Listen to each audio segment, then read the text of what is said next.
Hi, my name is Joseph Parker, WBO champion of the world, and you're watching Sporting Icons. Okay, so it's that time of month again where we're going to go through the heavyweight rankings. Of course, I do all the sanctioning bodies, and this one we'll be talking about the WBO, the World Boxing Organization.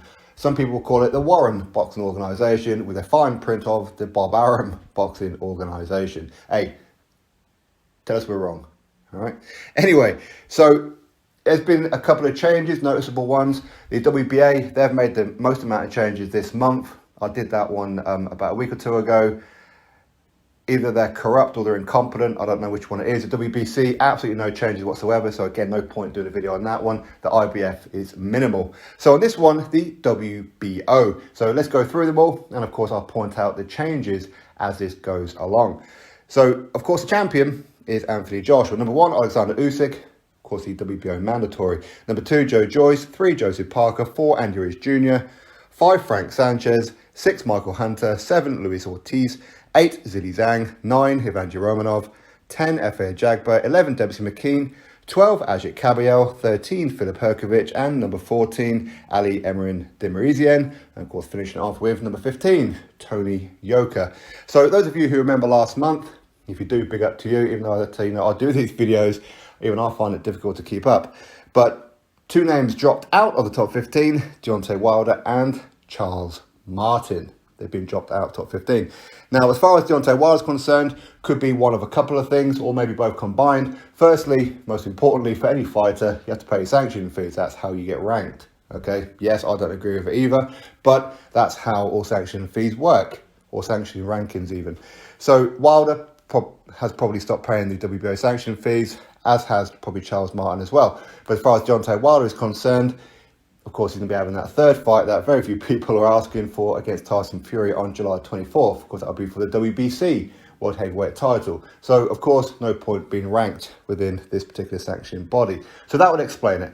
2 fresh inserts will be Luis Ortiz into number 7 and into number 10, Efe Ajagba. Now, we'll talk about them in a second. So, number 1, Alexander Usyk, he's a mandatory. That fight will be next between him and Anthony Joshua. Of course, we are hearing it's going to be mid to late September at the Tottenham Hotspur football stadium. We're still waiting for official confirmation of all that, but I'm hearing it's imminent, as I'm sure a lot of you are as well. So, number 2, Joe Joyce. Now, Frank Warren said that he will be the next mandatory. For me, there's no point being the mandatory right now for the WBO, because the WBO will only just be completed with Alexander Usyk. So WBO will then go back to the back of the queue because it's a unified champion currently. So at the minute, it will go back that round to the WBA, then the IBF, then it will come back round to the WBO. But of course, if there's an undisputed fight in between all that as well, the WBC, of course, will be inserted as well. So for the WBO, Joe Joyce, if he does manage to get the mandatory position, then he's probably looking at least 2 years, maybe even 3 years, before he gets mandated to fight for the WBO World Heavyweight title. Unless, of course, one of the WBO gets stripped or vacated in the meantime. But for Frank Warren to say he's going to be mandatory, will he be mandatory? Listen, this is Frank Warren's, it's pretty much like his boxing organisation, where people there do like to give Frank Warren a lot of favouritism, as they do with Bob Arum as well. But if he does get awarded it, is that right? Probably not, because it should be a final eliminator. Now, I know Joe Joyce, he was supposed to take on Alexander Usyk. It's not really his fault that fight fell apart, so there is an argument to be had with that one. But under normal circumstances, he will have to fight the next in line, which will be currently Joseph Parker. If not Parker, then it'll move down to Andy Ruiz, Frank Sanchez, and so forth and so forth, okay, for the official mandatory final eliminator. So that's Joe Joyce. Number 3, Joseph Parker. Of course, he's coming off a victory over Derek Chisora. In fact, he's currently out there in Las Vegas with Tyson Fury. He's part of Tyson Fury's training camp. Is he the ideal sparring partner for Tyson Fury against Deontay Wilder? Don't know, to be honest with you. I mean, Joseph Parker, he's a very good counter puncher, very, very good footwork. He's a very good boxer, very good with both hands, very difficult to plant down, really. Much better boxer than Deontay Wilder. In fact, you'll probably go complete opposite. Obviously, he doesn't punch as hard as Deontay Wilder. But either way, we'll have to wait and find out what's going to happen with Joseph Parker as far as his next fight is concerned. Is he going to have that rematch with Derek Chisora? Potentially. That seems to be the fight that a lot of people are looking toward. If not, then why not him take on Joe Joyce at some point for the official mandatory position? Why not, right? So number 4, Andy Ruiz Jr. Again, I don't have a problem, much like I don't have a problem with Joe Joyce and Joseph Parker being ranked up there. I have no problem with Andy Ruiz Jr. being ranked there. But hopefully, he does fight a live wire next. That fight with Chris Arreola, it did leave me being a little bit disappointed. But of course, I understood why the fight happened. Firstly, it was to get Andy Ruiz Jr. back out there. It was to put him out on a reduced offer of a pay-per-view just to see what kind of numbers Andy Ruiz Jr. would do.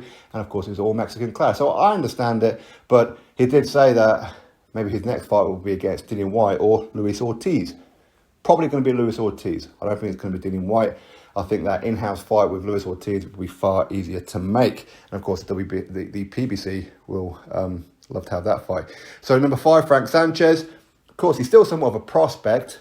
Okay, I mean, I know he looks much older than what he probably really is. But Frank Sanchez, 18-0. Is he a prospect? For me, I think he still is a prospect, 18-0. But his resume, he's got a lot of tomato cans on that resume, that's for sure. But there's nothing wrong with that, being at this stage in his career. Nothing wrong with that whatsoever. His last opponent was an absolute joke, let's have it right. But looks like he could be taking on number 10, F.A. Ajagba, on the Fury Wilder 3 undercard on July 24th. So if that does happen, big props to Frank Sanchez and big props to F.A. Ajagba. Number 6, Michael Hunter. Of course, he's moved up a position, much like Frank Sanchez did as well. So Michael Hunter moving up a position. We know that he was supposed to fight on the Triller card this past weekend with Teofimo Lopez and George Kambosos.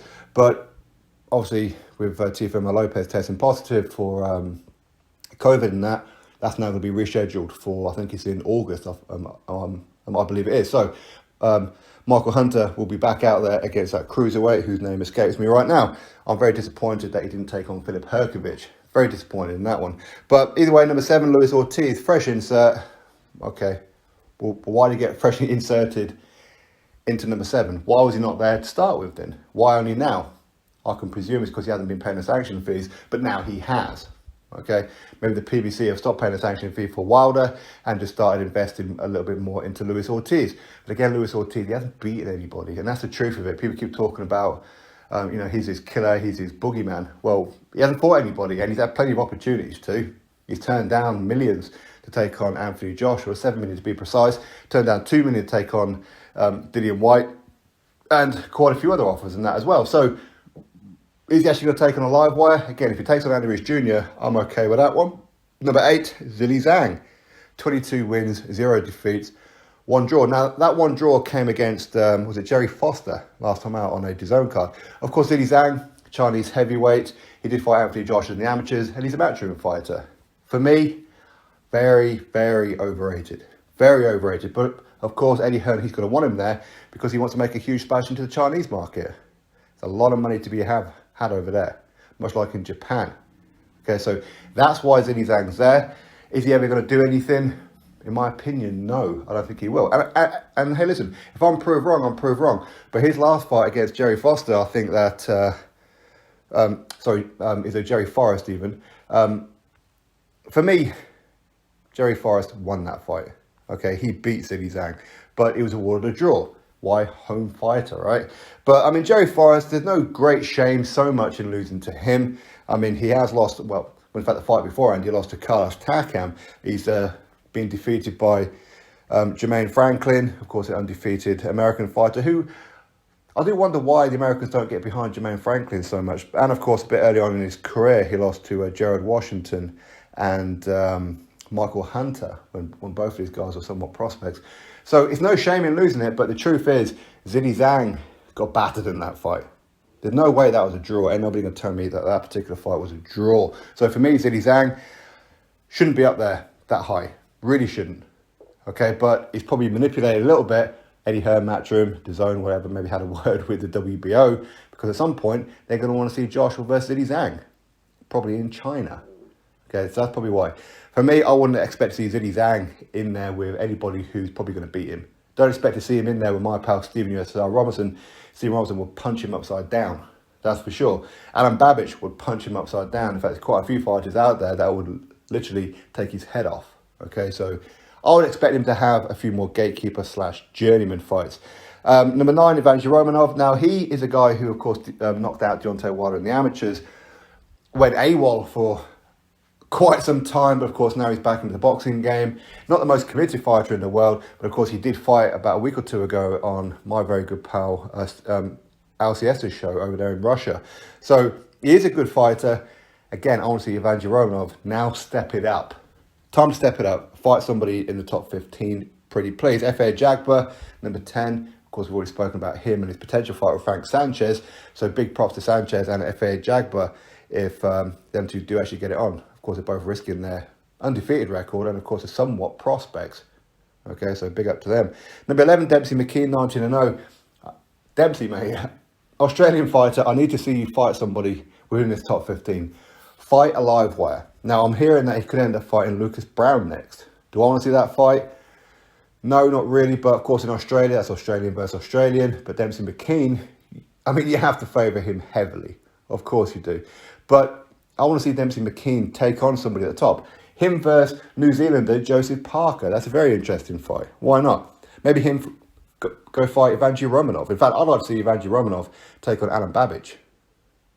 I'll be very interested in that fight. But Dempsey McKean, I want to see him fight somebody in his top 15. Why is it not happening? I don't understand. Is it a case of his managers, promoters can't get him those kind of fights? Maybe he's not receiving any kind of offers. I don't know what the situation is. But right now, we don't know if he's a top 15 fighter. I want to see him fight someone in the top 15 to solidify that position. So I can make videos and go, yeah, I agree with him being in the top 15. Right now, I see him pretty much as the same as, say, Tom Schwartz or something. And no, I don't want to see him fight Tom Schwartz. Anyway, that's Dempsey McKean, number 11. Number 12, Asher Cabiel, former European heavyweight champion, 21-0. In fact, he fought about a week, maybe 2 weeks ago against Kevin Johnson, where he got a points win. But again, Asher Cabiel, let's see him fight a live wire. Yes, of course, he does have a good win on his resume against Derek Chisora, but as a Derek Chisora, he turned up to Monte Carlo on a very small Matchroom show, which of course makes Matchroom a hell of a lot of money. But he took on Derek Chisora, who turned up without a corner team. He had no coach in his corner because he had a falling out. So Derek Chisora, who hadn't really trained for that fight. But Cabiel did look very well. He did look very good. But how good is he? As far as I can see, this is a guy, I know he's got like a Turkish ancestry or heritage. He's a German fighter. He is a very good fighter. But when you had the opportunity to defend your European heavyweight title against Joe Joyce, and instead you chose to vacate it, well, tell me what kind of fighter he is. Not a confident one, okay? So hopefully going forward, we see him in a decent fight. He's a top-ranked fighter, so I wouldn't really have thought so. But number 13, Filip Perkovic. Again, he's going to be fighting for the final eliminator within the IBF. Currently, it's on the table for Tony Yoka, but I am hearing that Tony Yoka has turned it down. And if that's true, I'm going to be very disappointed. But in some ways, I understand it. Filip Perkovic, of course, is a very, very dangerous fighter. I mean, he's only 12-0. Of course, he was fantastic at the 2016 Olympics. Of course, he's a bronze medalist there. But he's a good fighter. Very, very dangerous. Not the kind of fighter where too many heavyweights want to fight him. Not because they're not confident of beating him, but because he is high risk and low reward. And that's the truth of it. So I'll be very interested to see what happens with Filip Perkovic with regards to the IBF. So in some ways, is it a waste of a rank in the WBO? Maybe, arguably. Depends on, is he dead set on going for the IBF? If he is, then the WBO is a waste of a ranking. Philip, you're just paying sanction fees for no good reason, really, is he?